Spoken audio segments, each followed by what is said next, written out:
তো ভাজা লঙ্কাটা দিয়ে দিলাম। এবার আমি পটলগুলো দিয়ে দিলাম।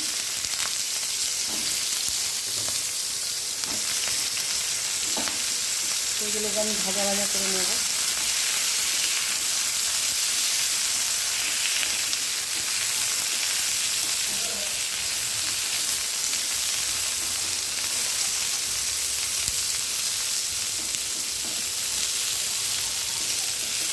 ভাজা ভাজা করে নেব পটলগুলো।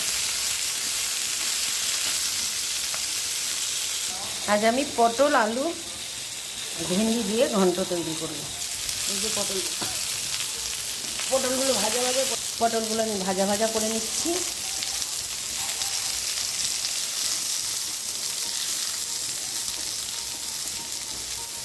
পটল, আলু, ভেন্ডি দিয়ে একটু ঘন্ট তৈরি করব। আর উচ্ছের ডাল।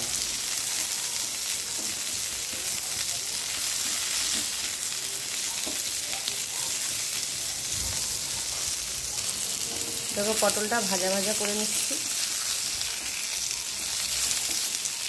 আর দুপুরে মেনু উচ্ছে দিয়ে মুসুরির ডাল আর পটল, আলু, ভেন্ডি দিয়ে একটু ঘন্ট।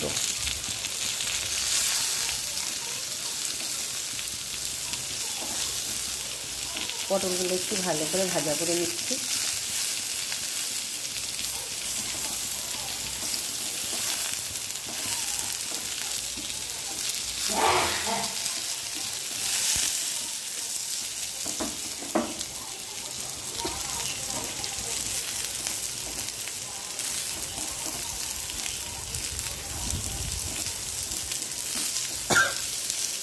আলুগুলো দিয়ে দিলাম।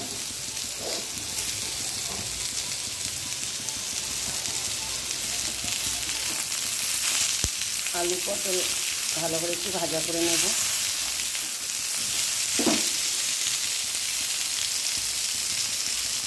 তারপরে ভেন্ডিগুলো দিয়ে দিলাম।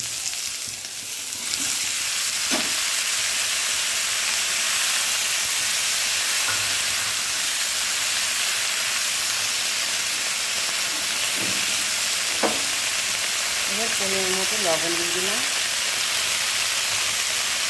পরিমাণ মতো হলুদ দিয়ে দিলাম।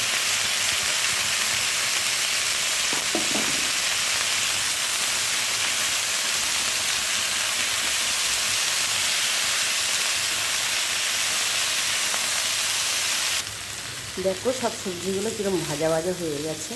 এর মধ্যে হালকা আমি পরিমাণ মতো জল দেবো। তো ভেন্ডি দিয়ে, আলু দিয়ে একটু ঘন্ট আর মুসুরির ডাল দিয়ে উচ্ছে দিয়ে করলাম। উচ্ছে দিয়ে মুসুরির ডাল।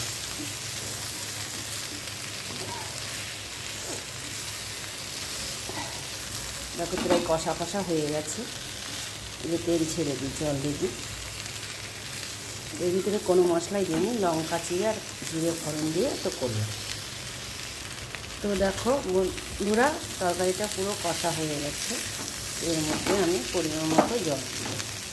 এই জলটা দিলাম। এর মধ্যে আমি আর জল দেব না। তো এটা এখন আমি সেদ্ধ দিয়ে দেবো। দেখো পুরো এর ভিতরে এই জলটুকুনেতে সেদ্ধ হয়ে যাবে। এটা দিয়ে ঢাকা দিয়ে দেবো। তো বন্ধুরা রান্নাটা আমার কমপ্লিট হয়ে গেল। ভেন্ডি, আলু, পটল দিয়ে হালকা করে রসা বা ঘন্ট মতন করলাম। তার সাথে উচ্ছে দিয়ে মুসুরির ডাল আছে। তো ভালো লাগলে ভিডিওটা দেখবে বন্ধুরা।